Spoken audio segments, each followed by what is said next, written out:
Hello everyone, this is iKonakona, and the new update to TF2 just 1 month after the Pyromania update. That's amazing. I don't know what's gotten into Valve, but thank you for the update.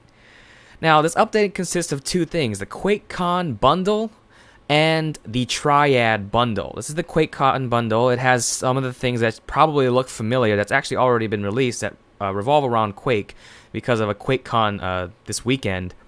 But the real new thing is the Triad bundle. Has a whole bunch of new things, and this is where the new weapons are at. They have 4 new weapons.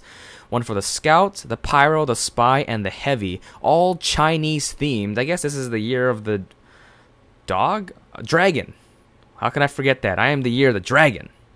But actually on their website they say Year of the Dog because this is actually a promo bundle for Sleeping Dogs, a new game that's coming out. But like a lot of us, we're not interested in the new game, we're interested in the new TF2 stuff.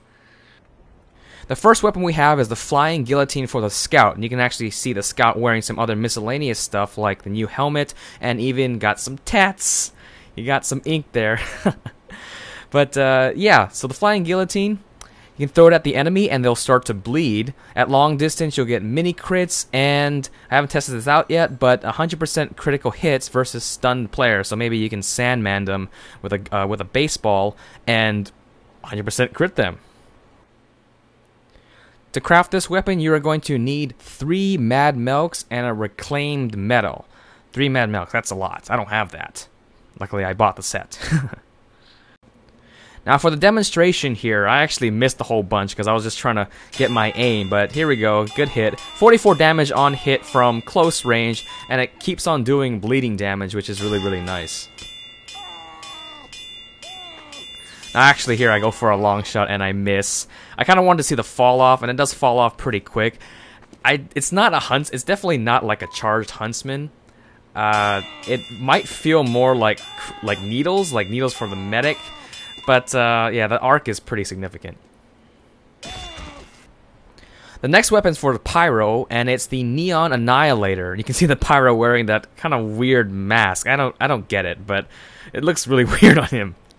Now, this weapon does 100% crits on wet players, but has a 20% damage penalty and no random critical hits.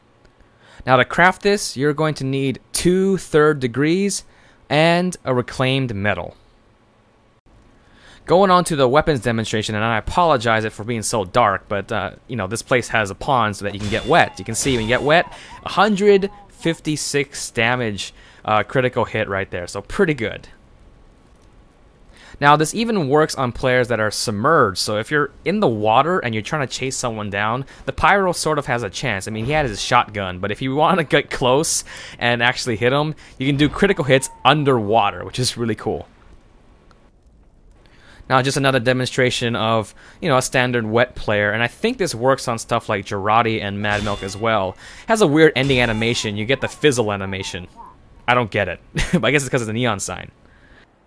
Next up is the red tape recorder for the Spy, and you can see he's all dressed up nice there in his shirt. Another new item. Now, this new zapper is kind of unusual. It reverses the building of engineers' buildings, but it doesn't actually do damage to them. So you can, let's say, sap a level 3 sentry, and the building will start to go backwards, go level 2, then level 1, and finally back to a toolbox. It's pretty cool. To craft this, you're going to need 3 Spicicles. Another one with 3. That's a lot of items. I don't know why they're requiring all these 3 items to craft this stuff. And a reclaimed metal. Now here's a little demonstration of this thing in action. You can see as I sap it, the teleporters actually start to collapse on themselves. They start to unbuild, and their levels are actually going down. It takes a while, but, you know, teleporters are like really, really slow anyway. Now during this time, I'm going to remind you that this sapper is not actually doing damage to them. So this sapper stays on, and it's constantly reverse building these things, and they become toolboxes after. And the thing is, these toolboxes are actually ammo packs. They're considered ammo just like weapons on the floor, so I can actually go and pick them up.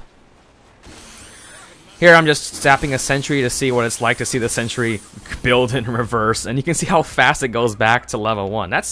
And the thing is, like, if you listen to this, it's kind of weird. They say it's like the recorder is saying things, you know.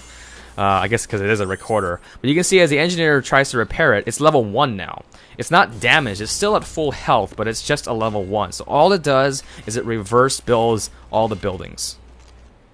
Finally, we have the Heavy with probably my favorite weapon of this update, the Holong Heat Maker. I don't know how to pronounce it, I'm sorry, I'm not Chinese. But it's a new minigun, and it has some pretty cool stats. You have a ring of fire around you that's kind of protection while you have this thing down and spinning, but you lose ammo while you have it in the ready position. To craft it, you're going to need 3 family businesses and a reclaimed metal. Another 3. What is up with Valve and 3? Are they hinting at like Half-Life 3? Uh-oh. I don't know what's up with them and 3 during this update, but everything is like has some kind of the number 3 in it in their crafting.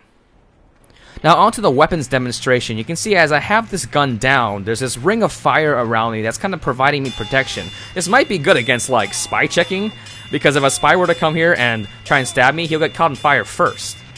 And without even shooting anything, I just stand close to him. That ring of fire acts as pretty good protection. But you can see that as I have this down, I am constantly losing ammo very quickly. So you can't stay like this for a long time. And this gun, by the way, sounds pretty sick when it's fired. So those are the 4 weapons, the 4 new weapons for this update, the Triad weapons, I guess you can say. And I don't know, it just seems, personally, it seems a little bit better than the Pyro update, the Pyromania update, because the Pyro, what the Pyro got was more cosmetic items than actual new types of items with new stats. These weapons that are released have like really new stats, especially the Sapper. The idea of reverse building a sentry? Wow, that's just weird. How did they come up with that one? But yeah, new update, go check it out. There's a lot of other stuff besides just the new weapons. There are a lot of new cosmetic items as well that go with Quakecon. You also get some older weapons with the Quakecon bundle, and you get some pretty cool cosmetic items that are all Chinese themed. I hope you enjoyed this video. Thanks for watching, and have a nice day.